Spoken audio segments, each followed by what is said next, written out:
ప్రార్థన వినోదేవ. ఇంతవరకు నాయన ఈ కార్యక్రమాన్ని పరిశుద్ధాత్ముని ద్వారా క్రమముగా మర్యాదగా మీరు నడిపించినందుకై స్తోత్రాలు చెల్లించుచున్నాను దేవ. ఈ సమయంలో మీ దాసుడనైన నేను మీ మాటలను చెప్పబోవచ్చు ఉంటుండగా నన్ను బలపరచమని ఇక్కడ కూడుకున్నటువంటి వారు ఈ మాటలను గ్రహించి మీ విషయమైన జ్ఞానంలో అభివృద్ధి పొందుటకు, విశ్వాసములో బహుగా అభివృద్ధి పొందుటకు మీరు సహాయమును చేయమని మీ కుమారుడైనటువంటి యేసుక్రీస్తు పేరిట మిమ్మల్ని అడుగుచున్నాను తండ్రి. సమయంలో దేవుని గ్రంథములో నుండి యోహాను రాసినటువంటి ప్రకటన గ్రంథము 2వ అధ్యాయము 12వ వచనాన్ని మనము చదువుకుందాం. పెర్గములో ఉన్న సంఘపు దూతకు ఇలాగు వ్రాయము. వాడి అయిన రెండంచులు గల ఖడ్గము గలవాడు చెప్పు సంగతులేమనగా. చాలండి.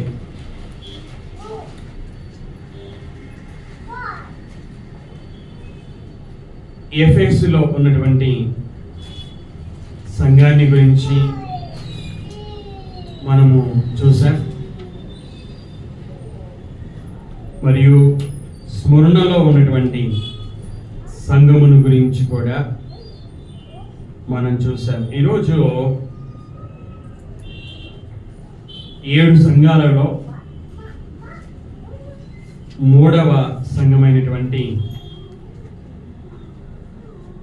పెర్గములో ఉన్నటువంటి సంఘాన్ని గురించి మనము చూడబోవచ్చు ఉంటున్నాం. దేవుని మాటలు వింటూ ఉన్నాము అంటే దేవుడు మనతో మాట్లాడుతూ ఉన్నాడు అని అర్థం. కాబట్టి దేవుడు నాతో ఏం మాట్లాడబోతున్నాడు, ఏం మాట్లాడతాడు, నేనేం సరి చేసుకోవాలి అనే ఆలోచనతో మనం విందాం. పెర్గము అనే మాటకి అర్థం ఏమిటంటే ఎత్తైనటువంటి నగరం. ఎందుకు అటువంటి అర్థం వచ్చింది అనగా అది ఎత్తు ప్రదేశంలో ఉన్నది కాబట్టి. ఈ పెర్గము కూడా సంపద కలిగినటువంటి నగరం. ఈ యొక్క ప్రదేశానికి ఎవరు వెళ్ళారు? సువార్త ఎవరు ప్రకటించారు? క్రైస్తవ సంఘం ఎలాగా స్థాపించబడినది అనే విషయాలు, అనే ప్రశ్నలకి మనకు స్పష్టమైనటువంటి జవాబు పరిశుద్ధాత్ముడు దేవుని ద్వారా వ్రాయించలేదు. అయితే చాలా వరకు పౌలు గారే ఎఫెసులో ఉన్నప్పుడు ఆ యొక్క సంఘమును స్థాపించాడు అని బైబిల్ పండితులు తెలియజేస్తారు. అపోస్తలుల కార్యములో 16వ అధ్యాయము 7-8 వచనాలను మనము చదువుకున్నట్లయితే, యేసు యొక్క ఆత్మ వారిని వెళ్ళనీయలేదు. అంతట వారు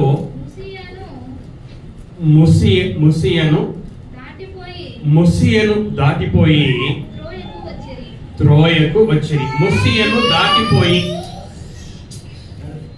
ముసియాలోనే పెర్గము ఉంది. పెర్గము అనే ఈ యొక్క పట్టణము ముసియాలో ఉంది. కాబట్టి లూకా గారు ఏమని రాశాడు అంటే, పౌలు గారు ముసియాను దాటిపోయాడు, పెర్గము ఉన్నటువంటి ముసియాను దాటిపోయాడు అని ఇక్కడ రాయబడి ఉంది. కానీ అక్కడ సువార్త ప్రకటించాడని పరిశుద్ధాత్ముడు లూకా గారి ద్వారా వ్రాయించలేదు. అయితే అపోస్తలుల కార్యములు 19వ అధ్యాయము 10వ వచన ప్రకారముగా పౌలు గారు ఎఫెసులో పరిచయం చేస్తూ ఉన్నటువంటి సమయంలో ఆసియా ఎన్నంతటా ఉన్నటువంటి ప్రజలు వాక్యం విన్నారు అన్నటువంటి ఆ మాట ప్రకారంగా ఈ పెర్గము కూడా ఆసియాలో ఉంది కనుక పౌలు గారి ద్వారానే సువార్త విన్నారు. ఆ విధంగా పౌలు గారే క్రీస్తు సంఘమును స్థాపించారు అని చెప్పేసి బైబిల్ పండితులు తెలియజేస్తారు. ఏది ఏమైనా సువార్త ప్రకటించబడింది. ఈ పట్టణానికి క్రీస్తు సంఘము స్థాపించబడింది ఈ పట్టణం. అందుకే పరిశుద్ధాత్ముడు యోహాను గారి ద్వారా ఈ పెర్గములో ఉన్నటువంటి సంఘానికి దేవుని మాటలను వ్రాసాడు. మనము 12వ వచనాన్ని మనం చదువుకున్నట్లయితే, వాడి అయిన రెండంచులు గల ఖడ్గము గలవాడు చెప్పు సంగతులైన లేవనగా, స్మరణలో ఉన్నటువంటి సంఘానికి రాస్తూ, మొదటి వాడును కడపటి వాడునై ఉండి మృతుడై మరలా బ్రతికిన వాడు చెప్పు సంగతులు ఏవనగా అని యేసుక్రీస్తుని గురించి వివరణ ఇచ్చాడు యోహాను గారు. ఈ 12వ వచనంలో వాడి అయిన రెండంచులు గల ఖడ్గము గలవాడు అని యేసుక్రీస్తుని గురించి వివరించాడు యోహాను గారు. వాడి అయిన రెండంచులు గల ఖడ్గం గలవారు యేసుక్రీస్తు వారు. ఆయన చెప్పు సంగతులు ఏమనగా 13వ వచనము, సాతాను సింహాసనమున్న స్థలములో నీవు కాపురమున్నావని నేను ఎరుగుదును, మరియు సాతాను కాపురమున్న ఆ స్థలములో నా యందు విశ్వాసి అయి ఉండి నన్ను గూర్చి సాక్షి అయిన అంతిపయను వాడు మీ మధ్యను చంపబడిన దినములలో నీవు నా నామము గట్టిగా చేపట్టి నా యందలి విశ్వాసమును విసర్జింపలేదని నేను ఎరుగుదును అనే మాట ఎఫెసు సంఘానికి రాసినప్పుడు చదువుకున్నాం. అలాగే స్ముర్ణలో ఉన్నటువంటి సంఘానికి వ్రాయడము చదువుకుంటాం. అలాగే పెర్గములో ఉన్నటువంటి సంఘానికి వ్రాయడాన్ని కూడా మనం చదువుకొని వచ్చున్నాం. నేను ఎరుగుదును అనే విషయాలను. ఈ సంఘాన్ని గురించి యేసుక్రీస్తు వారు ఏమి ఎరుగుదురు అనగా,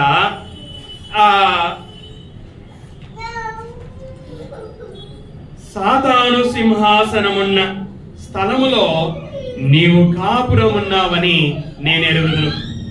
అమ్మ శిరీష, ఇక్కడ కిందకి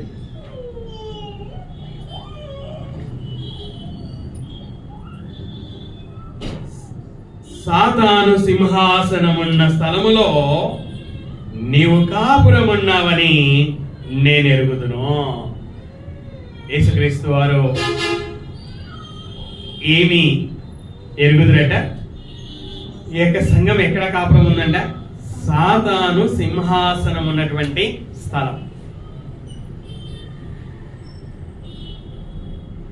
అలాగే సాతాను కాపురమున్న ఆ స్థలములో, సాతాను సింహాసనమున్న స్థలం,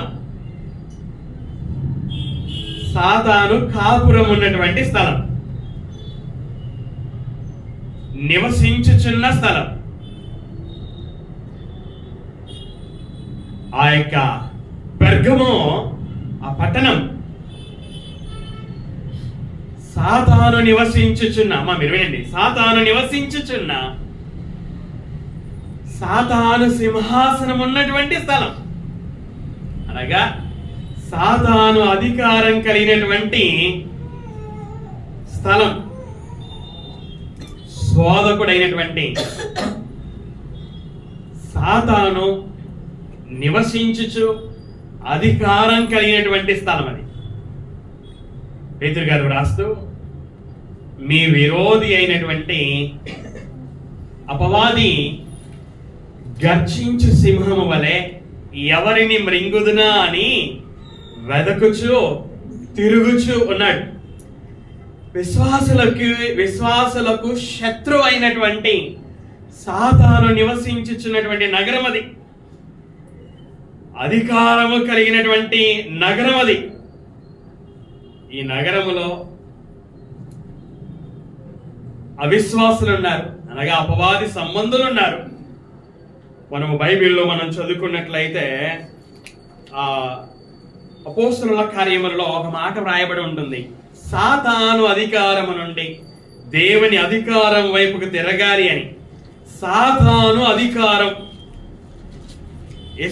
సాతాను యేసుక్రీస్తు వారితో మాట్లాడుతూ, నువ్వు నాకు మ్రొక్కు, ఈ లోక రాజ్యాలన్నిటినీ కూడా నేను నీకు ఇస్తాను, ఈ లోక అధికారం నాకు అప్పగించబడినది అని చెప్పడాన్ని మనము సువార్తలలో చదువుకుంటాం.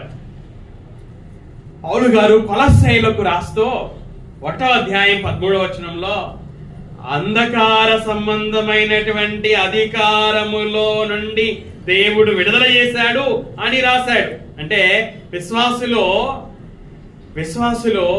రక్షణ పొందక మునుపు అంధకార అంటే చీకటి సంబంధమైన అధికారంలో ఉన్నటువంటి వారు, అంటే సాతాను అధికారంలో ఉన్నటువంటి వారు. పౌలు గారు ఎఫెసీయులకు రాస్తూ, మీరు అపరాధముల చేతను పాపముల చేతను చచ్చిన వారై ఉన్నారు, ఆ అవిధేయులైన వారిని ఇప్పుడు ప్రేరేపించు శక్తికి అధిపతి అయిన వారిని అనుసరించి మునుపు మీరు నడుచుకుంటిరి అని రాశాడు. అంటే అవిధేయులైన ప్రజలను ప్రేరేపించే శక్తి ఉంది, ఆ శక్తికి అధిపతి ఉన్నాడు. ఆ అధిపతే సాతాను. ఆ సాతానును అనుసరించి మీరు మునుపు నడుచుకున్నారు అని పౌలు గారు రాశారు. సాతాను నివసించడం, సాతాను అధికారము కలిగి ఉండడం మనము చూస్తూ ఉన్నాం. ఈ యొక్క సంఘం పెర్గములో ఉన్నటువంటి సంఘము ఎక్కడ ఉంది? ఎక్కడ ఈ సంఘస్థులు నివసించుచున్నారు అనగా, సాతాను నివసించుచున్న స్థలములో విశ్వాసులు కూడా నివసిస్తున్నారు. సాతాను అధికారము కలిగి ఉన్న ఈ స్థలములో విశ్వాసులు కూడా నివసించుచున్నారు. అనగా ఈ యొక్క సంఘము శత్రువు ఉన్న స్థలములో నివసించుచుంది. గర్జించు సింహము వలె ఏ విశ్వాసిని మృంగివేయాలా, ఏ విశ్వాసిని విశ్వాసం నుంచి తొలగించాలా, ఏ విశ్వాసిని దేవుని నుండి దూరము చేయాలా అని వెదుకుచు తిరుగుచు ఉన్నటువంటి శోధకుడైన సాతాను ఉన్నటువంటి స్థలములో ఈ సంఘం ఉంది. ఆత్మ సంబంధమైనటువంటి పోరాటము ఉన్నటువంటి స్థలములో సంఘము ఉంది. అదే విషయాన్ని యేసుక్రీస్తు వారు అన్నారు, సాతాను సింహాసనమున్న స్థలములో నీవు కాపురమున్నావని నేను ఎరుగుదును అని చెబుతూ ఏమని చెప్తున్నాడు? మరియు సంఘము ఆ పరిస్థితులలో ఉన్నప్పటికీ సంఘము ఎలా ఉందో చూడండి. సంఘము అనుకూలమైన పరిస్థితుల మధ్యలో లేదు, ప్రతికూలమైన పరిస్థితుల మధ్యలో నివసించుచు ఉన్నప్పటికీ సంఘము ఎలా ఉన్నదో మనం చదువుకుందాము. ఆయనను నేను ఎరుగుదును, మరియు సాతాను కాపురమున్న ఆ స్థలములో నా యందు విశ్వాసి అయి ఉండి నన్ను గూర్చి సాక్షి అయిన అంతిపయను వాడు మీ మధ్యను చంపబడిన దినములలో నీవు నా నామమును గట్టిగా చేపట్టి నా యందలి విశ్వాసమును విసర్జింపలేదని నేను ఎరుగుదును. ఇక్కడ ఏం జరిగిందంట? ఈ యొక్క సంఘములో అంతిపయ అనే విశ్వాసి ఉన్నాడు. బైబిల్ పండితులు చెప్తారు, ఈయన ఆ సంఘానికి కాపరిగా ఉన్నాడు అని చెప్తారు వారు. ఈ అంతిపయ అనే విశ్వాసి ఇక్కడ మనం చదువుకున్నటువంటి వాక్య భాగంలో నా యందు విశ్వాసి అయి, అంతిపయ విశ్వాసి, ఆ సంఘంలో పెర్గము సంఘంలో ఉన్నటువంటి వాడు. ఇంకా అతని గురించి ఏమని వ్రాయబడి ఉంది? నన్ను గూర్చి సాక్షి అయిన, ఇంగ్లీష్ బైబిల్లో చూస్తే నమ్మకమైన సాక్షి అని వ్రాయబడి ఉంది. నమ్మకమైనటువంటి సాక్షి అయిన అంతిపయ ఏమయ్యాడట? చంపబడ్డాడు. సాతాను నివసించుచున్న ఆ ప్రదేశంలో, సాతాను అధికారం కలిగి ఉన్న ఆ ప్రదేశంలో సాతాను సంబంధుల చేత చంపబడ్డాడు. ఒక యాకోబు ఖడ్గముతో చంపబడినట్లుగా, ఒక బాప్తిస్మనిచ్చే యోహాను గారు ఖడ్గముతో చంపబడినట్లుగా, ఇటీవల ప్రవీణ్ పగడాల గారు చంపబడినట్లుగా అంతిపయ ఏమయ్యాడు? అంతిపయ అనే విశ్వాసి, నమ్మకమైన సాక్షి అయినటువంటి విశ్వాసి చంపబడ్డాడు. తన విశ్వాసము నిమిత్తమే చంపబడ్డాడు.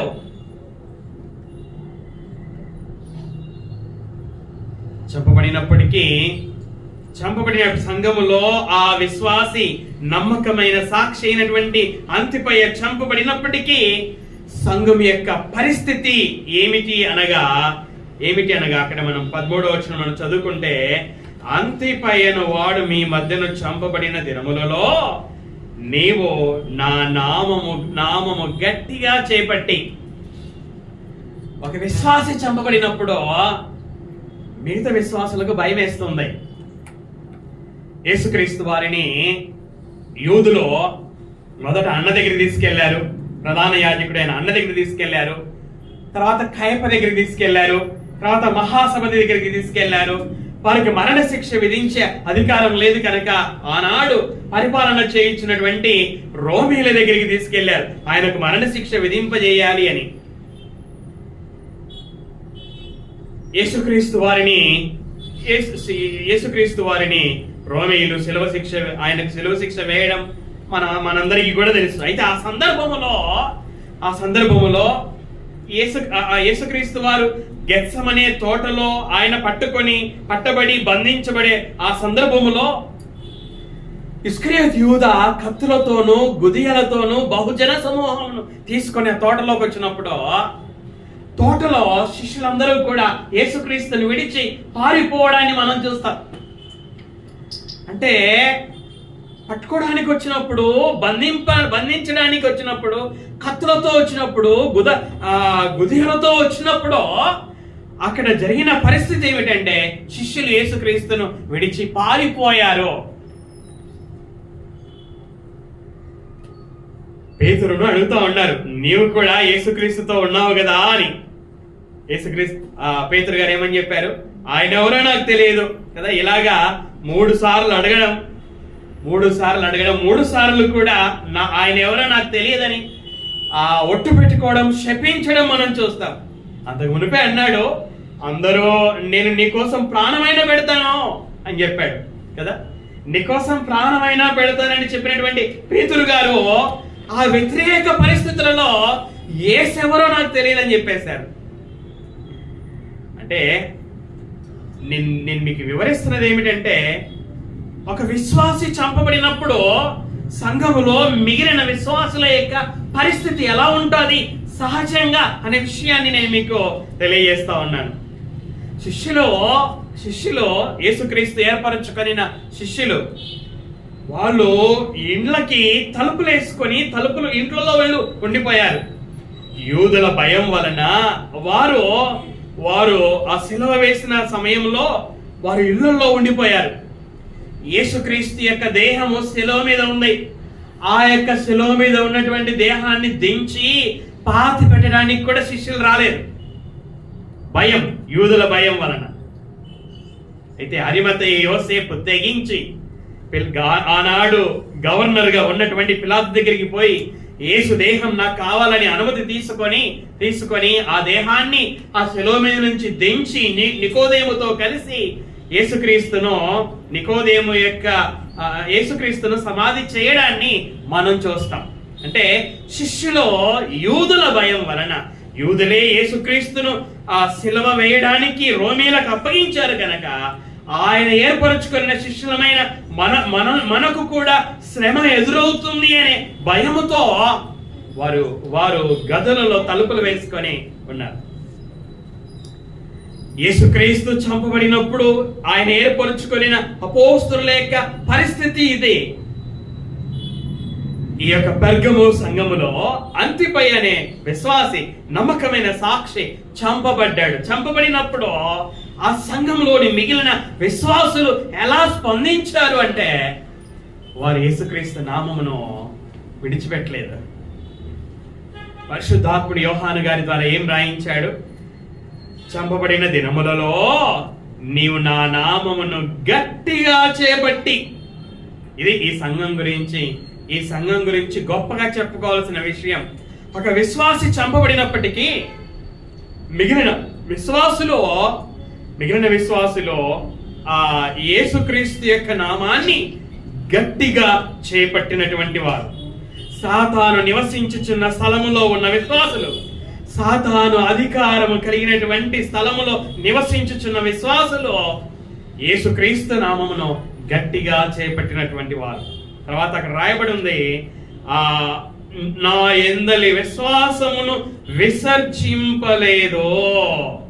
విశ్వాసాన్ని విడిచిపెట్టినటువంటి విశ్వాసులు. ఒక విశ్వాసి చంపబడిన భయముతో విశ్వాసాన్ని విడిచిపెట్టని విశ్వాసులుగా యోహాను గారు ఈ సంఘమును గురించి వ్రాస్తా ఉన్నాడు. యేసుక్రీస్తు వారు అంటున్నారు, నువ్వు సాతాను సింహాసనం ఉన్న స్థలములో కాపురమున్నావని నేను ఎరుగుదును. అదే విధంగా నీవు నా నామాన్ని గట్టిగా చేపట్టావని, నా యందలి విశ్వాసమును విసర్జింపలేదని నేను ఎరుగుదును అని ఈ సంఘాన్ని మెచ్చుకొనొచ్చు.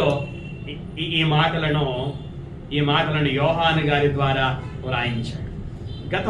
గత దినాలలో స్మరణలో ఉన్నటువంటి సంఘాన్ని గురించి మనము చదువుకున్నాం. ఆ స్మరణలో ఉన్నటువంటి సంఘము గురించి ఆ ఒక్క తప్పిదము కూడా యేసుక్రీస్తు వారు చెప్పనట్లుగా మనం చూస్తాం. ఎఫెసులో ఉన్నటువంటి సంఘాన్ని గురించి ఆ సంఘాన్ని మెచ్చుకున్నాడు. అదేవిధంగా తప్పిదము కూడా మోపాడు. అయితే స్మరణలో ఉన్నటువంటి సంఘమును మెచ్చుకున్నాడు తప్ప ఆ సంఘం మీద తప్పిదము మోపలేదు. మనం చూస్తున్నటువంటి ఈ పెర్గములో ఉన్న సంఘమును మెచ్చుకోవడాన్ని మనం చూస్తున్నాం. ఇది ఆ సంఘంలో ఉన్నటువంటి ప్లస్ పాయింట్. ఈ సంఘంలో ఉన్నటువంటి మెచ్చుకోవలసినటువంటి విషయం. అయితే మెచ్చుకున్నటువంటి యేసుక్రీస్తు వారు ఆ సంఘంలో ఉన్నటువంటి తప్పిదాలను కూడా ఎత్తి చూపుచున్నట్లుగా మనము చూడగలం. చూడండి, అదే మనం 14వ వచనాన్ని మనం చదువుకున్నట్లయితే, యోహాను రాసినటువంటి ప్రకటన గ్రంథం 2వ అధ్యాయం 14వ వచనము, అయినను నేను నీ మీద కొన్ని తప్పిదములు మోపవలసి ఉన్నది. అవేమనగా విగ్రహములకు బలి ఇచ్చిన వాటిని తిననట్లును, జారత్వము చేయునట్లును, ఇశ్రాయేలీయులకు ఉరియొడ్డుమని బాలాకునకు నేర్పిన బిలాము బోధను అనుసరించువారు నీలో ఉన్నారు. 15వ వచనం, అటువలనే నికోలాయుతుల బోధన అనుసరించువారును నీలో ఉన్నారు. నీ మీద కొన్ని తప్పిదములు, ఎఫెసు సంఘానికి రాస్తూ నీ మీద తప్పు ఒకటి మోపవలసి ఉన్నది. పెర్గములో ఉన్న సంఘానికి రాస్తూ నీ మీద కొన్ని తప్పిదములు. ఏంటి ఆ తప్పిదాలు? ఏంటో మనం చదువుకున్నాం. ఏంటంటే ఆ తప్పిదాలు, బాలాకునకు నేర్పిన బిలాము బోధను అనుసరించేవారు నీలో ఉన్నారు. బిలాము బోధ. ఈ బిలాము అనేటైనా ఒక ప్రవక్త. పాత నిబంధనలో సంఖ్యాకాండంలో మనం చూస్తాం ప్రవక్త. ఈ ప్రవక్తని మోయాబు రాజు అయిన బాలాకు అని మనం చదువుకుంటాం కదా. బాలాకు ఎవరంటే మోయాబు దేశానికి రాజు. లోతుకి 2 కొడుకులు పుడతారు. ఒక కొడుకు అమ్మోను, మరొక కొడుకు మోయాబు. అమ్మోను సంతానమంతా అమ్మోనీయులు, మోయాబు సంతానమంతా మోయాబీయులు. ఈ లోతు ఎవరు అంటే అబ్రహాం యొక్క సహోదరుని కొడుకు. ఆ సహోదరుని కొడుకు లోతుకి 2 కుమారులు. ఆ 2 కుమారుల్లో మోయాబు ఒక కుమారుడు. మోయాబు సంతానమే మోయాబీయులు. ఈ మోయాబు దేశానికి రాజే బాలాకు. ఈ బాలాకు ఏం చేస్తాడంటే ఈ బిలామును పిలిపిస్తాడు. బిలాము, ఇదిగో ఇశ్రాయేలీలను నువ్వు శపించాలి అని. చివరికి ఈ బిలాము ఇశ్రాయేలీలను శపించాడు. దేవుడు నాకు శపించమని చెప్తే శపిస్తాను, దీవించమని చెప్తే దీవిస్తానని చెప్పేసి చివరికి బిలాము ఇశ్రాయేలీలను శపించాడు. అయితే బిలాము చివరికి చేసినది ఏమిటి అంటే ఇశ్రాయేలీలో దేవునికి వ్యతిరేకంగా దేవుని మీద తిరగబడి పాపము చేసేటట్లుగా బాలాకుకు సలహా చెప్తాడు. ఇశ్రాయేలీలు అన్నమాట చూడండి, సంఖ్యాకాండము 31వ అధ్యాయం 16వ వచనం. సంఖ్యాకాండము 31వ అధ్యాయం 16వ వచనం. ఇదిగో బిలాము మాటను బట్టి ఎవరి మాటను బట్టి అంట? బిలాము మాటను బట్టి పెయోరు విషయంలో బిలాము బోధ ఏంటో చెప్తా ఉన్నాను. ఇశ్రాయేలీల చేత యెహోవా మీద తిరుగుబాటు చేయించిన వారు వీరు కారా? అందుచేత యెహోవా సమాజంలో తెగులు పుట్టి ఉండెను కదా. చాలండి. ఇశ్రాయేలీల చేత యెహోవా మీద తిరుగుబాటు చేయించిన వారు వీరు కారా? బిలాము బాలాకుకి ఇచ్చినటువంటి ఆలోచన ఏంటంటే ఇశ్రాయేలీలో దేవుని మీద తిరుగుబాటు చేసి ఆయనకు వ్యతిరేకంగా పాపము చేసే ఆలోచనను ఇచ్చాడు. ఇశ్రాయేలీలో పాపం చేశారు. ఇశ్రాయేలీలో విగ్రహములకు బలి అర్పించిన ఆ భోజనాన్ని వారు తిన్నారు. విగ్రహములకు బలి ఇచ్చిన వాటిని తిన్నారు. ఆ జారత్వము చేశారు. 2 పాపాలు చేశారు. విగ్రహములకు బలి ఇచ్చిన వాటిని తిన్నారు, రెండవది జారత్వము చేశారు. ఈ విధంగా ఇది బిలాము యొక్క బోధ. బిలాము గురించి ఇంకా క్రొత్త నిబంధనలో ఏమని వ్రాయబడిందంటే 2వ పేతురు 2వ అధ్యాయం 15వ వచనంలో ఏమని రాయబడిందనగా బిలాము పోయిన పేతురు వ్రాసినటువంటి 2వ పత్రిక 2వ అధ్యాయము 15వ వచనంలో తిన్నని మార్గమును విడిచి పెయోరు కుమారుడైన బిలాము పోయిన మార్గమును బట్టి త్రోవ తప్పిపోయి. అక్కడ అబద్ధ బోధకులను గురించి వ్రాస్తూ అబద్ధ బోధకులు ఈ బిలాము లాగా త్రోవ తప్పిపోయారు అని పేతురు చెప్తా ఉన్నాడు. బిలాము బోధ ఎలాంటిదంటే ఆ బిలాము దుర్నీతి వలన అంటే చెడు నీతి వలన కలుగు బహుమానమును ప్రేమించెను. అయితే తాను చేసిన అతిక్రమము నిమిత్తము అతడు గద్దింపబడెను. ఎట్లనగా నోరు లేని గార్ధబము మానవ స్వరముతో మాట్లాడి ఆ ప్రవక్త యొక్క వెర్రితనము అడ్డగించెను. ఇక్కడ ఆ పేతురు గారు వ్రాస్తూ త్రోవ తప్పిపోయిరి. బిలాము దుర్నీతి వలన కలుగు బహుమానాన్ని ప్రేమించాడు, అతిక్రమము చేశాడు, గద్దింపబడ్డాడు. వెర్రితనం, ప్రవక్త యొక్క వెర్రితనము అనే మాటలను మనం చూస్తాం. బిలాము బోధ దేవునికి వ్యతిరేకమైనటువంటి బోధ. దేవునికి వ్యతిరేకమైనటువంటి బోధ బిలాము యొక్క బోధ. ఇశ్రాయేలీలు కానటువంటి ప్రజలతో రాజీ పడేటట్లు చేసినటువంటిది బిలాము యొక్క బోధ.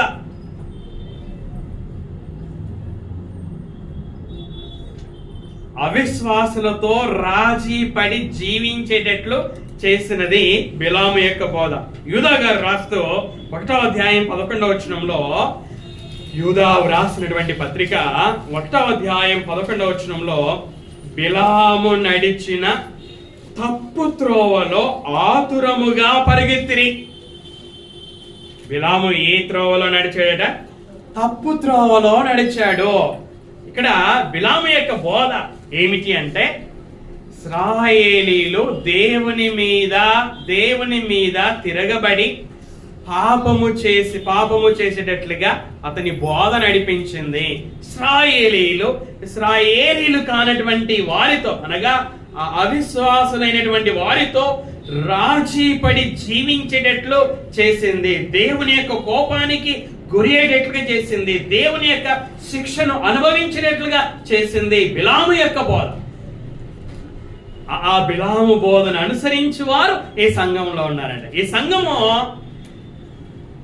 ఏ తప్పు లేనటువంటి సంఘము కాదు. ఈ సంఘములో మెచ్చుకునే విషయాలు ఉన్నాయి, అలాగే తప్పిదములు ఉన్నటువంటి విషయాలు కూడా ఉన్నాయి. ఏంటి ఆ తప్పిదాలు? మనం చూస్తా ఉన్నాం. ఒకటి, బిలాము బోధను అనుసరించి వారు ఈ సంఘంలో ఉన్నారు. అనగా ఈ విశ్వాసులైనటువంటి వీరు ఆ పట్టణంలో ఉన్నటువంటి అవిశ్వాసులతో రాజీ పడిన జీవితము జీవించినటువంటి వారు. జారత్వానికి దూరంగా ఉండాలి అని చెప్పాడు దేవుడు. అయితే జారత్వ విషయంలో రాజీ పడినటువంటి విశ్వాసులు, విగ్రహములకు బలి ఇచ్చినటువంటి వాటిని తిన విషయంలో అవిశ్వాసులతో రాజీ పడినటువంటి విశ్వాసులు వీరు. అక్కడ కొన్ని తప్పిదములు మోపవలసినవి. అవేవనగా విగ్రహములకు బలి ఇచ్చిన వాటిని తిననట్లును, జారత్వము చేయునట్లును, ఇశ్రాయేలీలకు ఉరియొడ్డుమని బాలాకునకు నేర్పిన బిలాము బోధను అనుసరించి వారు నీలో ఉన్నారు. ఈ సంఘంలో ఉన్నటువంటి సభ్యులు అవిశ్వాసులతో ఎలా జీవిస్తున్నారంట? రాజీపడి జీవించారు. దేవుడు అసహ్యించుకునే జీవితాన్ని జీవించారు. ఇది ఒక తప్పు. ఇంకొక తప్పు ఏమిటి? అదే మనం 15వ వచనాన్ని మనం చదువుకున్నట్లయితే, అటువలనే నికోలాయితుల బోధన అనుసరించి వారును నీలో ఉన్నారు. 2 బోధలని మనం చూస్తున్నాం. ఒకటి బిలాము బోధ, రెండవది నికోలాయితుల బోధ. ఈ నికోలాయితుల బోధ కూడా యేసుక్రీస్తు ద్వేషించినటువంటి బోధ. ఇది మనం 2వ అధ్యాయంలో మనం చదువుకుంటే, ప్రకటన గ్రంథము 2వ అధ్యాయము 6వ వచనంలో చదువుకుంటే, అయితే ఈ ఒకటి నీలో ఉన్నది, నీ కొలాయితుల క్రియలో నీవు ద్వేషించుచున్నావు, నేను కూడా వీటిని ద్వేషించుచున్నాను. యేసుక్రీస్తు వారు వీరి క్రియలను ద్వేషించాడు, వీరి బోధను ద్వేషించాడు. వీరి క్రియలేంటో, వీరి బోధ ఏంటో యోహాను గారు స్పష్టంగా ఇక్కడ రాయకపోయినప్పటికీ మనకి ఏమర్థమవుతుంది అంటే, యేసుక్రీస్తు వారు ఈ నికోలాయితుల క్రియలని యేసుక్రీస్తు వారు ద్వేషించారు. అంటే అవి దేవునికి వ్యతిరేకము కనుకనే ఆయన ద్వేషించి ఉంటాడు. కాబట్టి యేసుక్రీస్తు ద్వేషించినటువంటి ఆ బోధను అనుసరించి వారు ఈ సంఘంలో ఉన్నారట. అందుకే యేసుక్రీస్తు వారు, నేను నీ మీద కొన్ని తప్పిదములు మోపవలసి ఉన్నది అని యోహాను గారి ద్వారా రాయించాడు. తప్పిదములు మోపిన తర్వాత ఆయన ఏమని చెప్తున్నాడు చూడండి. 16వ వచనం యోహాను రాసినటువంటి ప్రకటన గ్రంథము 2వ అధ్యాయం 16వ వచనం. కావున మారు మనస్సు పొందుము. ఎవరు మారు మనసు పొందాలి? ఈ సంఘములో ఎవరైతే బిలాము బోధన అనుసరిస్తున్నారో, నికోలాయితుల బోధన అనుసరిస్తున్నారో వారు మారు మనసు పొందాలి. రక్షణార్థమైన మారు మనసు కాదు, రక్షణార్థమైనటువంటి మారు మనసు పొందారు వీరు. రక్షణార్థమైనటువంటి మారు మనసు పొందారు కనుకనే క్రీస్తు సంఘములో సభ్యులయ్యారు వీరు. అయితే ఇక్కడ పొందవలసిన మారు మనసు ఏంటంటే రక్షణార్థమైన మారు మనసు కాదు. విశ్వాసులైనటువంటి వీరు అవిశ్వాసులతో రాజీ పడుతూ జీవిస్తున్నారు. చూడండి, ఆ రాజీ పడే జీవిత విషయంలో వారి మనసును మార్చుకోవాలి. రాజీ పడుతున్నటువంటి వారు, దేవుని మాటలకు వ్యతిరేకంగా జీవిస్తున్నటువంటి వారు అలా జీవించే విషయంలో వారి మనస్సును మార్చుకోవాలి. అవిశ్వాసులతో మనం అక్కడ 2 పాపాలను చూసాం. విగ్రహములకు బలి ఇచ్చిన వాటిని తినే పాపం ఒకటి, జారత్వము చేసే పాపం ఒకటి. ఈ సంఘంలోని వారు అవిశ్వాసులతో ఇలాగ రాజీ పడుతూ ఈ పనులు చేస్తూ రాజీ పడుతూ జీవిస్తున్నటువంటి వీరు ఆ పనులను విడిచిపెట్టి ఆ పనులకు వ్యతిరేకముగా వారు తమ మనస్సును మార్చుకోవాలని యేసుక్రీస్తు వారు ఆజ్ఞాపిస్తున్నారు. ఇది కేవలము మాట మాత్రము కాదు. మనము గ్రీక్ బైబిల్లో చదువుకుంటే ఇది ఒక ఆజ్ఞ.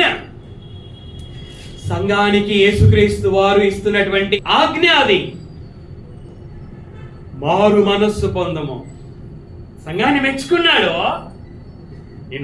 నీవు నా నామమును గట్టిగా చేపట్టావు, నీవు నా యందు విశ్వాసాన్ని విడిచిపెట్టలేదు,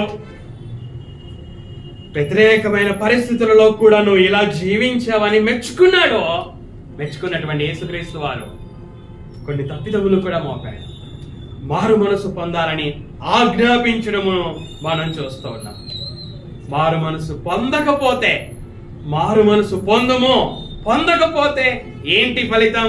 ఏమని చెప్తున్నాడు? 16వ వచనం, కావున మారు మనసు పొందము, లేని ఎడల నేను మారు మనసు పొందను, నేను అవిశ్వాసులతో అపవాది సంబంధులతో రాజీ పడే జీవిస్తాను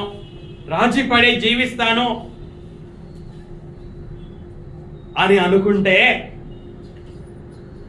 అవిశ్వాసులు చేసినట్లుగా నేను కూడా చేస్తాను. సంఘంలో విశ్వాసిగా ఉంటూనే అవిశ్వాసులు చేసినట్లు నేను కూడా చేస్తాను. వాళ్ళు తాగినట్లు నేను కూడా తాగుతాను. వాళ్ళు దొంగతనం చేసినట్లు నేను కూడా దొంగతనం చేస్తాను.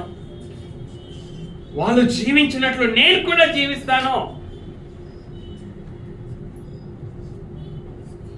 అలాగా విశ్వాసులు అనుకుంటే ఆయన ఏమని చెప్తున్నాడు? లేని ఎడల, మారు మనసు పొందని ఎడల నేను నీ యొద్దకు త్వరగా వచ్చి నా నోట నుండి వచ్చు ఖడ్గము చేత వీరితో యుద్ధము చేసేదను. నా నోట నుండి వచ్చు ఖడ్గము చేత వీరితో యుద్ధము చేసేదను.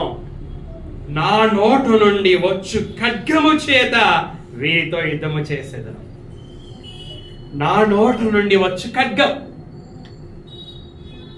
పౌలు గారు ఎఫెసీయులకు రాస్తూ వాక్యమును ఆత్మ ఖడ్గమును ధరించుకోవాలి అని రాశాడు.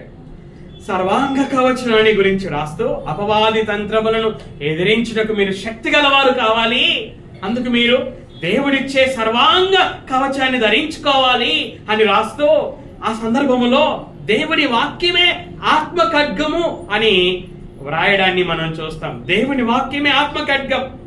పౌలు గారి హెబ్రీలకు రాస్తూ దేవుని వాక్యము సజీవమైనది, బలము గలది, రెండంచులు గల ఎటువంటి ఖడ్గము కంటేనో వాడిగా ఉండి హృదయం యొక్క తలంపులను ఆలోచనలను శోధించుచున్నది అని మనము వాక్యాన్ని గురించిన వివరణ మనం చూస్తాం. ఖడ్గము అనగా వాక్యము యేసుక్రీస్తు వారు తన మాట చేత సంఘము ద్వారా మారు మనసు పొందినటువంటి వారిని శిక్షిస్తాడు. వారి పట్ల క్రమశిక్షణ చర్యలని తీసుకుంటాడు. ఉదాహరణకి కొరింథీ సంఘములో ఒక విశ్వాసి జారుడుగా ఉన్నప్పుడు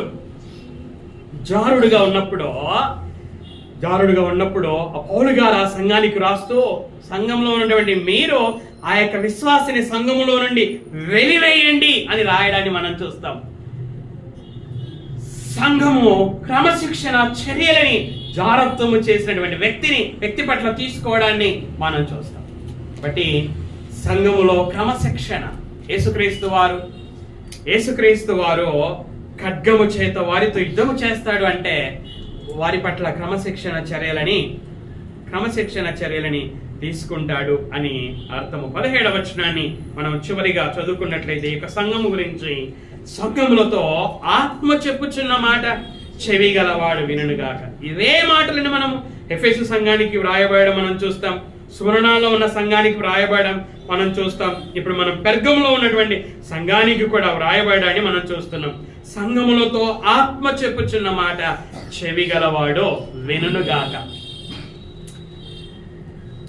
విశ్వాసులు అవిశ్వాసులతో రాజీపడే జీవితం.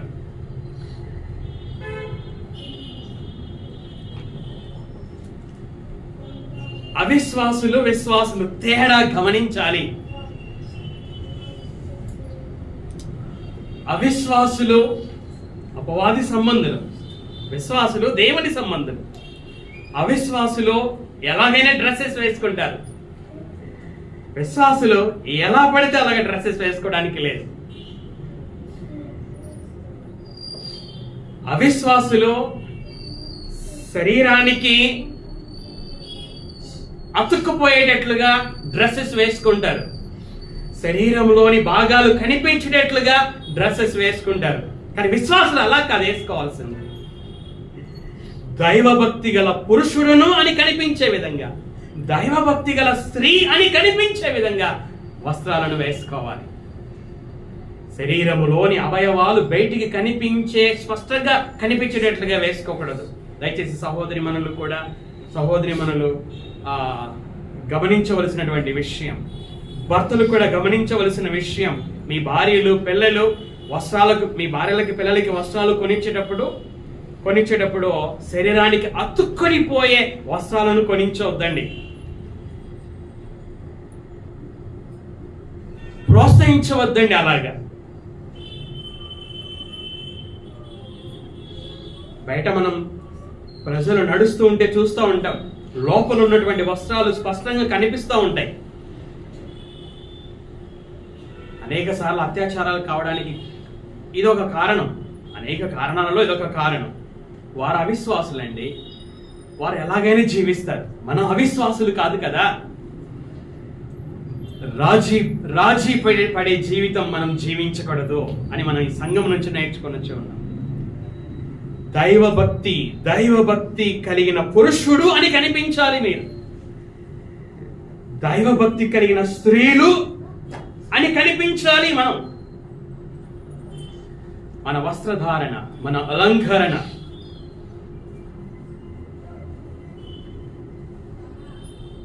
మనము చూద్దాం. 17వ వచనంలో సంఘములతో ఆత్మ చెప్పుచున్న మాట చెవి గలవాడు వినుగాక. జయించువానికి మరుగై ఉన్న మన్నాను భుజింపనిత్తును. మనము గత సంఘాలలో చూసుకున్నాం, జయించువాడు దేవుని పరదేశులో ఉన్న జీవవృక్ష ఫలములను భుజింపనిస్తాడనే వాగ్దానాన్ని చూసాం. స్మరణలో ఉన్నటువంటి సంఘానికి వాగ్దానాన్ని చూసాం. ఆ వాగ్దానం ఏమిటి అనగా, ఆ జయించువాడు రెండవ మరణం వలన ఏ హాని కూడా చెందడు. ఈ సంఘానికి యేసుక్రీస్తు వారు ఇచ్చిన వాగ్దానం ఏమిటి అనగా, జయించువానికి మరుగై ఉన్న మన్నాను భుజింపనెత్తను. మరుగై ఉన్న మన్నా, పాత నిబంధనలో ఇశ్రాయేలీలో అరణ్యములో దేవుడు వారికి మన్నాను కురిపించాడు. మన్నాను వారు తిన్నారు, తిని చనిపోయారు. యేసుక్రీస్తు వారు కొత్త నిబంధనలో ఆ మన్నా గురించి మాట్లాడుతూ, ఆ మన్నా పరలోకం నుండి దిగి వచ్చిన ఆహారము నేనే, జీవాహారము నేనే అని తన గురించి మాట్లాడతాడు. ఈ ఆహారం తినవాడు, ఇశ్రాయేలీలు మన్నాను తిని చనిపోయారు, ఈ ఆహారం పరలోకం నుండి దిగి వచ్చిన జీవాహారమైన నన్ను తినవారు ఎప్పుడు కూడా చనిపోరు అని చెప్పడాన్ని మనం చూస్తాం. ఇక్కడ మరుగై ఉన్న మన్నా అనగా యేసుక్రీస్తు వారు అనుగ్రహించిన రక్షణ, ఆ రక్షణ యొక్క ఫలితమే నిత్య జీవము. జయించి యొక్క విశ్వాసి సాతాను నివసించుచున్న సాతాను సింహాసనమున్న స్థలములో విశ్వాసి నివసించి ఆ సాతాను శోధనను ఎదుర్కొని ఆ సాతాను శోధనలో జయించు విశ్వాసికి మరుగై ఉన్న మన్నాను యేసుక్రీస్తు వారు ఇస్తారు అట. అలాగే ఇంకేమని రాయబడింది అక్కడ, భుజింపనిత్తును, మరియు అతనికి తెల్లరాతినిత్తును. ఏంటి తెల్లరాతి? తెల్లరాతి అనగా ఇది అని యోహాను గారు రాయలేదు. అయితే బైబిల్ పండితులు ఏమని చెప్తారనగా ఈ తెల్లరాతి విజయానికి సూచన, బహుమానానికి సూచన, అంగీకరించడానికి, లేక ఒక ప్రత్యేకమైన ఉత్సవములో ప్రవేశించడానికి ఇది ఒక సూచన అని తెలియజేస్తారు.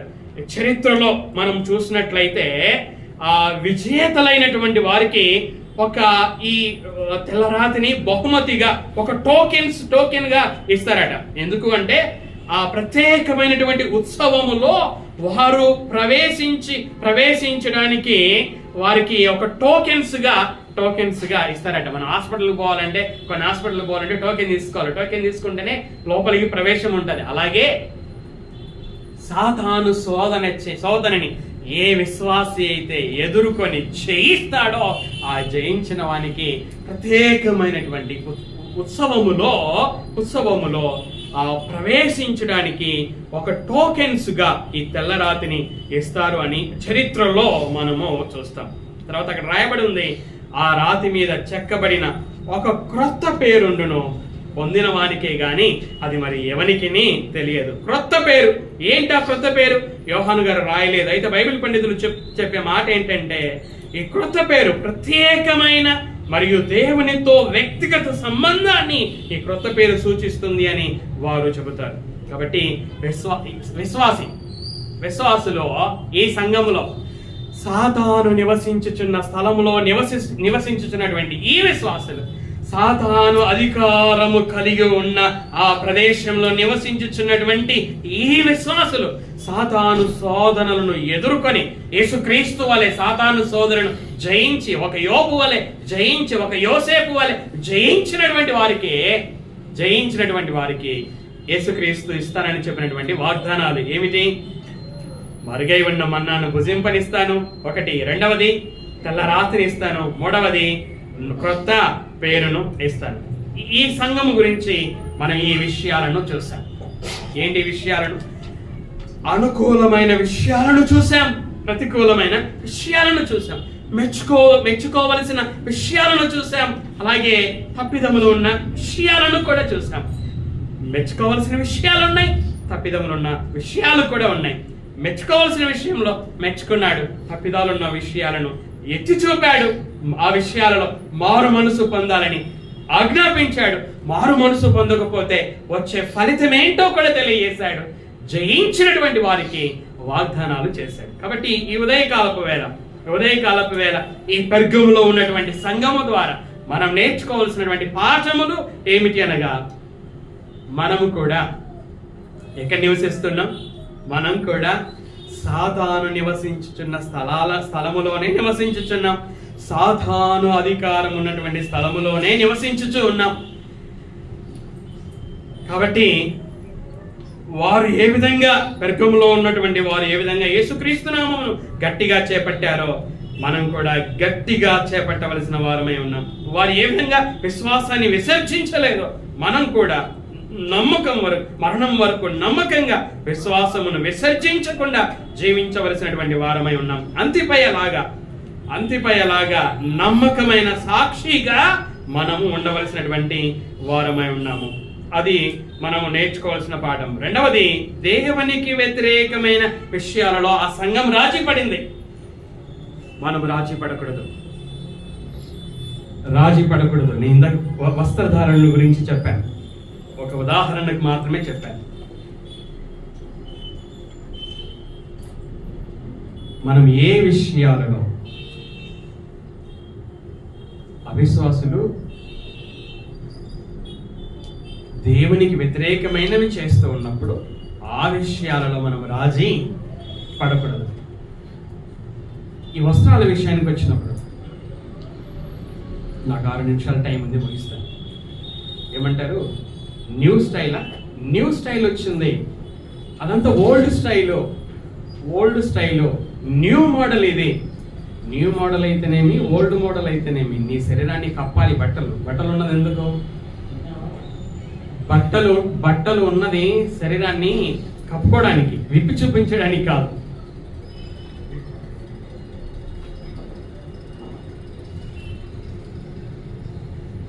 ఎన్నో న్యూ మోడల్స్ వస్తాయి, కానీ అవన్నీ మనం తీసుకోవాల్సినవి కావు.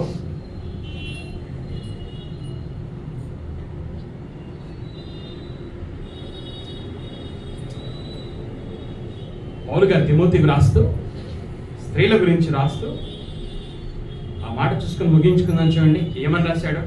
ఇది నా మాట కాదు, పౌలు గారు తిమోతికి రాసినటువంటి పత్రిక, మొదటి పత్రిక 2వ అధ్యాయము 10వ వచనం. పౌలు గారు తిమోతికి రాసినటువంటి మొదటి పత్రిక 2వ అధ్యాయము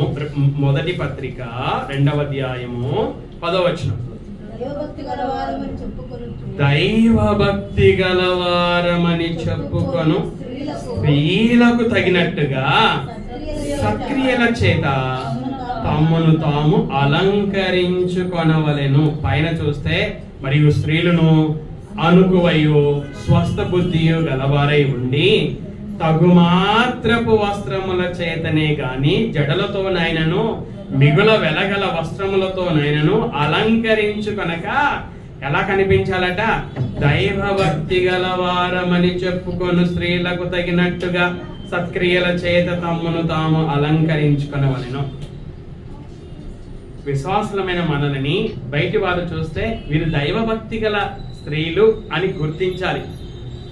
విశ్వాసులమైన మనల్ని అవిశ్వాసులు చూసినప్పుడు వీరు దైవభక్తి కలిగిన పురుషులు అని గుర్తించాలి. అలాగా మన వస్త్రధారణ ఉండాలి, అలాగా మన అలంకరణ ఉండాలి. న్యూ మోడల్ కాదు. న్యూ మోడల్ మీ శరీరాన్ని కప్పేదిగా ఉంటే, దైవభక్తి గల స్త్రీగా పురుషునిగా పిల్లలుగా చూపించేదిగా ఉంటే తీసుకోండి, తప్పేమీ లేదు. పిల్లలు అదే కావాలని కోరుకుంటున్నారని మీరు రాజీ పడవద్దండి. మా భార్య అదే కావాలని కోరుకుంటుందని మీరు రాజీ పడవద్దండి. పురుషులు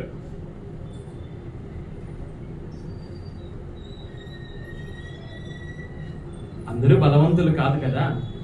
అందరూ చూసి ఈమె నా తల్లి, నా చెల్లి, నా అక్క అని అనుకోరు కదా. బలహీనమైన వారు ఉన్నారు. కాబట్టి బలహీనమైన వారు మన వలన ఎందుకు దారి తప్పాలి?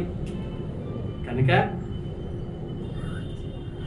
దైవభక్తి గల పురుషులము అన్నట్లుగా, దైవభక్తి గల స్త్రీలము అన్నట్లుగా మనం మన వస్త్రధారణ, మన అలంకరణ ఉండాలి.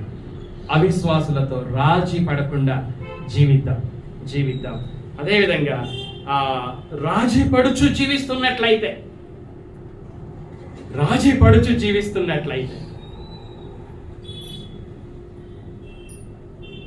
ఆ విషయంలో మనం మారు మనసు పొందాం. దేవుడు చెప్పింది అదే ఆ పెర్గము సంఘానికి, మారు మనసు పొందుమో, లేని ఎడల నేను నీ ఎద్దకు వస్తాను, నీతో యుద్ధం చేస్తాను అని. అవిశ్వాసులు పురుషులు స్త్రీలాగా వేషం వేసుకుంటారు, స్త్రీలు పురుషులలాగా వేషం వేసుకుంటారు. వారు అవిశ్వాసులు, వారు అపవాది సంబంధులు, వారు దేవుని సంబంధులు కాదు. కానీ మనం అలా కాదు కదా, మనము దేవుని సంబంధులం. కాబట్టి పురుషులు స్త్రీలలాగా, స్త్రీలు పురుషులలాగా మనము నటించకూడదు, అలాగే జీవించకూడదు. ఒకవేళ మనం మారు మనసు పొందకపోతే, రాజీ పడుచు జీవిస్తున్నటువంటి మనం మారు మనసు పొందకపోతే శిక్ష ఉన్నది అన్నటువంటి విషయాన్ని మనం గ్రహించాలి. మనం కూడా ఆ సంఘములాగా